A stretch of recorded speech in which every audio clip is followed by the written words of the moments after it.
Kumain ka ng madami, Tay. Para kahit may edad ka na, malakas pa din. Oo naman, anak. Basta para sa'yo. Kakain ako ng madami para makasama mo pa ako ng matagal. Si tatay naman, oh. Palabiro, talagang magsasama pa tayo ng matagal, Tay. Ano ka ba? Saan ba si Puti, anak? Bakit wala na naman dito? Napapansin ko kapag kumakain tayo, wala siya. Napapansin ko din, Tay. Bigla na lang siyang nawawala. At pag may ginagawa siyang himala,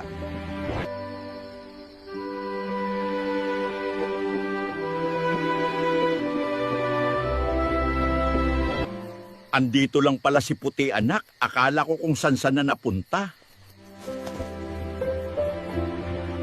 Anak, bakit parang maputla si Puti at mahina?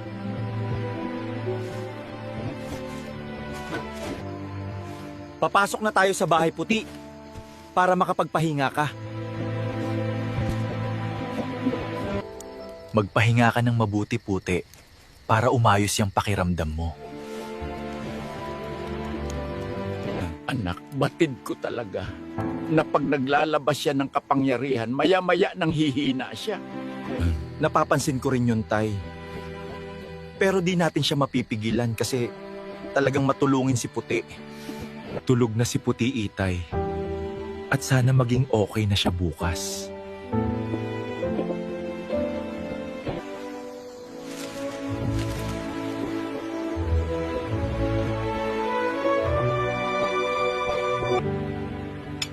Anak, di mo ba nakita si Puti kanina paggising ko mga 3:00 ng umaga? Wala na siya. Saan kaya nagtungo yun? Hindi ko rin alam, Itay. Baka naglalaro lang yun dyan sa tabi-tabi. Puti, nandyan ka lang pala kung san-san ka pa namin hinahanap.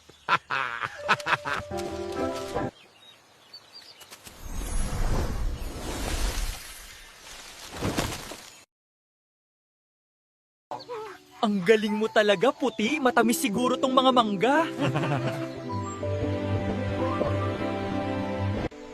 Puti, alam mo, dapat di ka na masyadong gumagamit ng kapangyarihan mo.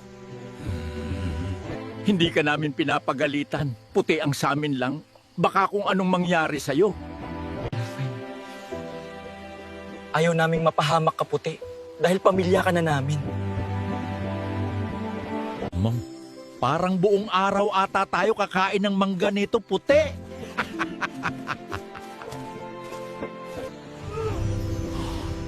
Paano niya nagawang pabungahin ang mangga ng ganun kadali? Kailangan puntahan natin si Don Ramon para maibalita natin sa kanya. Salamat at nakauwi na tayo sa bahay. Gusto mo ba kumain ng mangga, Puti? Sandali, kukuha ako ng mesa. Dito na tayo kakain sa labas.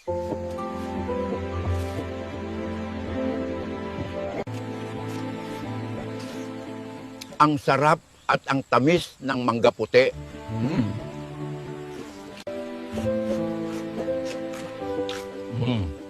Anong petsa ba ngayon, anak? Abril 1, Itay, bakit? Bukas kailangan na natin magbigay kay Don Ramon, anak.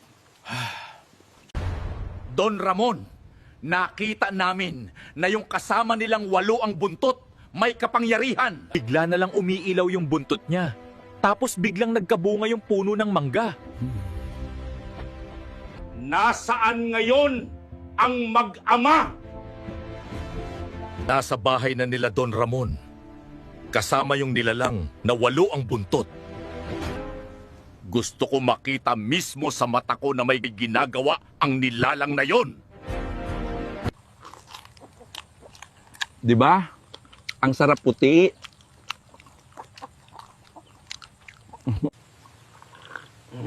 O anak, ako'y aalis muna, pupunta ng bayan para makabili ng uulamin natin mamaya. Oh, sige, Itay. Pupunta din ako ng Maisan mamaya. Isasama ko si Puti. Ano kaya bibiling ko para sa uulamin namin mamaya? Eto na lang, Eneng, magkano kilo ng manok nyo? 180 pesos po per kilo, Manong. Sige, pabili ako 1 kilo para uulamin namin mamaya. O puti, kita mo, madami ng bunga yung maisan. Mababayaran na natin si Don Ramon ngayong buwan. Mamaya pupuntahan natin ang maisan nila. Sisirain natin lahat! Mukhang masarap tong luto nyo, Tay, ha? Siyempre naman, anak, di ba? Puti. Nga pala anak, kumusta yung maisan? May mga bunga na ba? Opo, Itay, pinuntahan namin ni Puti. At pwede na natin anihin mamaya para maibenta. Simulan nyo na ang pagwasak sa maisang eto. Masusunod, Don Ramon.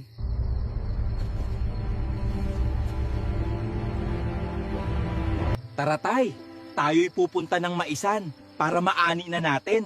Puti. Gumising ka na dyan, samahan mo kami.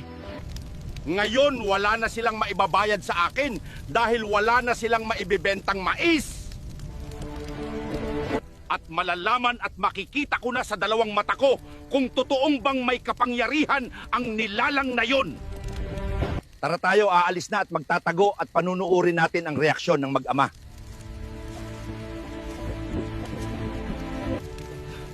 Anak, bakit ganito? Di ba sabi mo ayos lang ang maisan? O tay, sigurado ako magkasama kami ni Puti ganina. At ayos ang maisan. Pero iwan ko bakit ngayon nagkaganito. Wala na tayong maisan puti. At wala nang ibang pwedeng gumawa nito sa atin.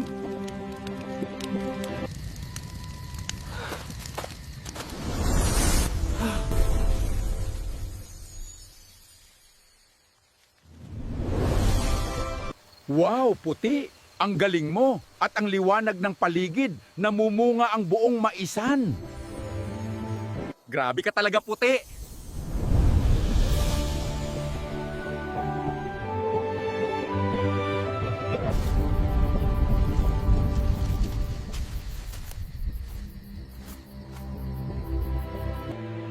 Anong yari kay Puti Itay? Bakit siya nawalan ng malay?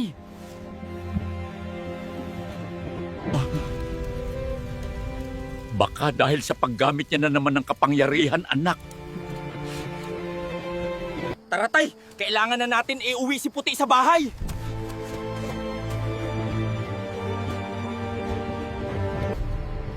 Napakagandang nilalang. Parang gusto ko siyang kunin mula sa mag-ama. Kaya pala baliwala lahat ng ginagawa nating pagpapahirap sa kanila. Anong gagawin mo, Don Ramon? Mag-iisip tayo kung paano natin makukuha ang nilalang na yon. At pag nakuha na natin, hihilingin natin sa nilalang na yon ang lahat ng gusto ko. Tara na. Mapapasa atin din ang nilalang na yon.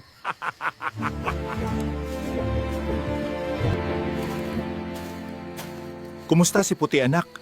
Namumutla pa din siya, Tay. Tara, ipasok na natin siya sa loob para magamot at makapagpahinga siya. Puti, ayos lang ba pakiramdam mo?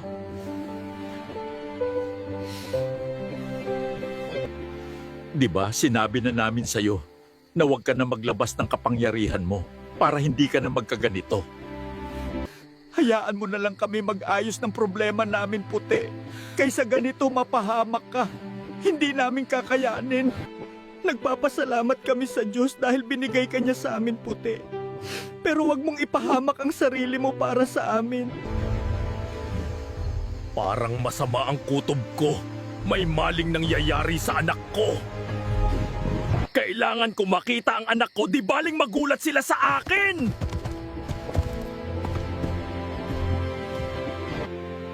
Huwag kayong matakot sa akin.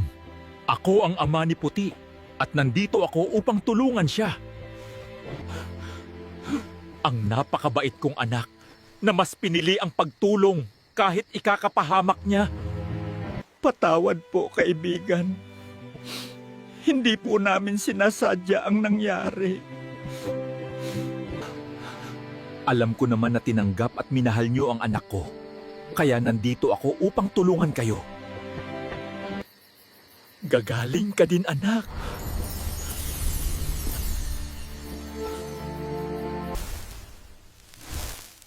Ang gandang liwanag.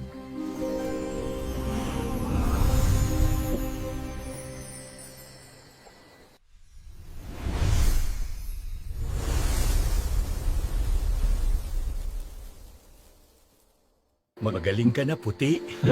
Salamat naman at lumakas ka na ulit, puti.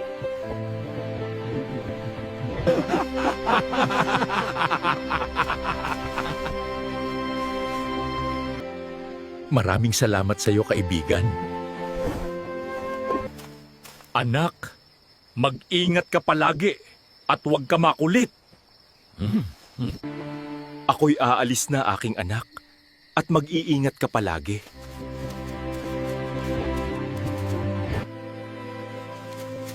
Paalam, anak.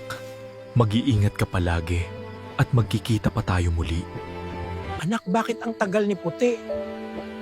Baka sinusulit lang ang oras, Itay. Mamaya dadating na yon. Baka nga anak, di natin akalaing may ama pala si Puti at may kapangyarihan din. Andito na si Puti, Itay. Namiss ka agad ni Tatay Puti. Tara na, pumasok na sa bahay nang tayo'y makapagpahinga na.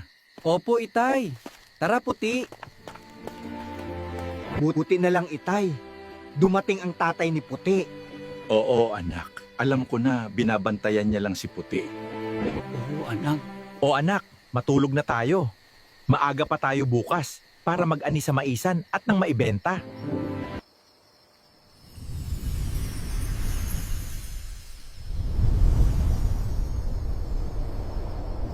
Umaga na pala. Magandang umaga sa'yo, Puti.